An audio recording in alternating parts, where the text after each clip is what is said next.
التاريخ كم مجدا سطرنا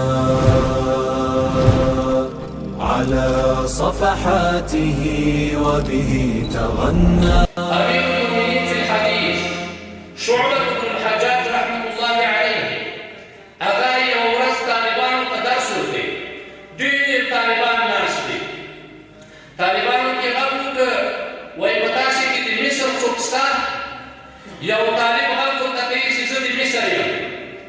شعبة بن الحجاج ورته وایي د لیث بن سعد احوال راکړه. لیث بن سعد په څه حالاتو کې ده؟ د ما د اتفاق ملګری او یو ستر محدث.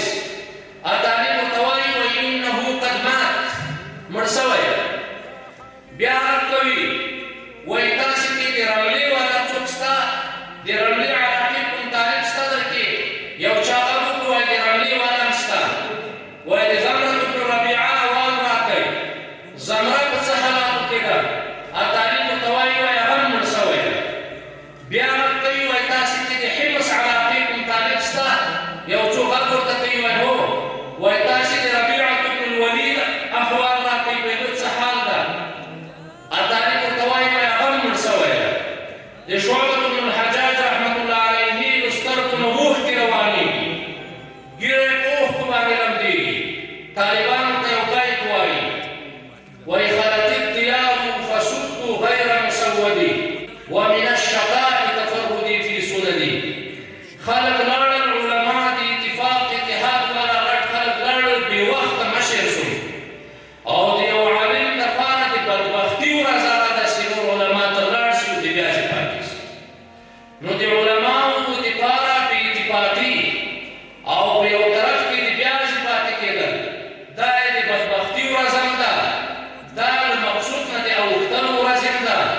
نو الله تعالی دې موږ او تاسو ته خپل مابین کې اتفاق اتحاد نصیب کړي چې جامعې ته د اصلاح لپاره موږ خلاص شو. او دغه د عصر والا علما چې عصري علوم ورسره دي، الله دې موږ او د دوی دغه مفکوره سره یو کړي چې د هېواد جسد ته دوی خدمت کوي او روح ته د دین علما خدمت کوي. نن په دنیا کې ډېر انجینران شته، په دنیا کې ډېر اقتصاددانان شته، ډېر ښه بلډینګونه جوړوي، خو د علماو سره د روح په مسله کې موافق نه دي. صرف د جسد غم کوي، له علماو سره په روح کې مشوره نه لري، له علماو سره په خدمت کې مشوره نه لري. بره کلونه یې په خپلو بلډینګو باندې تېر کړل. نن اسرائیل یوه طیاره کړه چې دوی په یو وار باندې 10 بلډینګونه وړاندوي. دا داسې دنیا ته یې کار کړی ده، خو د دین علماو سره په اتفاق اتحاد نه. که په اتفاق او اتحاد باندې کار کړی وای، نو د دین په علماو ښودنه ورته کړې وه چې تاسې له اول سر نه چې بلډینګ جوړوئ، د بلډینګ د حفاظت اسباب هم ورسره جوړ کړئ. که یو څوک په بد نظر درته ګوري دا د بلډینګ او د تعمیراتو ته دی، نو د هغه دغه سترګې د رایستلو والا اسباب هم جوړ کړئ. نن چې د عصر علما او د دین علما په اسلامي نړۍ کې مناسبت نه سره لري، کارونه یې خپلسري روان دي، کافران هغه دي چې روانې کړي چې موږ او تاسې یې وینو چې څه حالات روان. نن د اسلامي تاریخ د اسلامي نړۍ هغه دور او هغه ورځې دي چې نور د ضلالت هغه درجه او هر څه انتها ته رسېدلي او هر څه کې ناکام او پاتې راغلي. او الله تعالی دې موږ د اتفاق او اتحاد په ذریعه باندې د موږ او د تاسې دا مملکت ته د غیرت، د مېړانې، د شجاعت والا زندګي نصیب کړي. وبه تغنى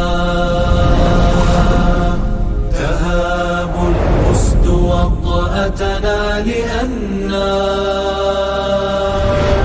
لغير الله كلا ما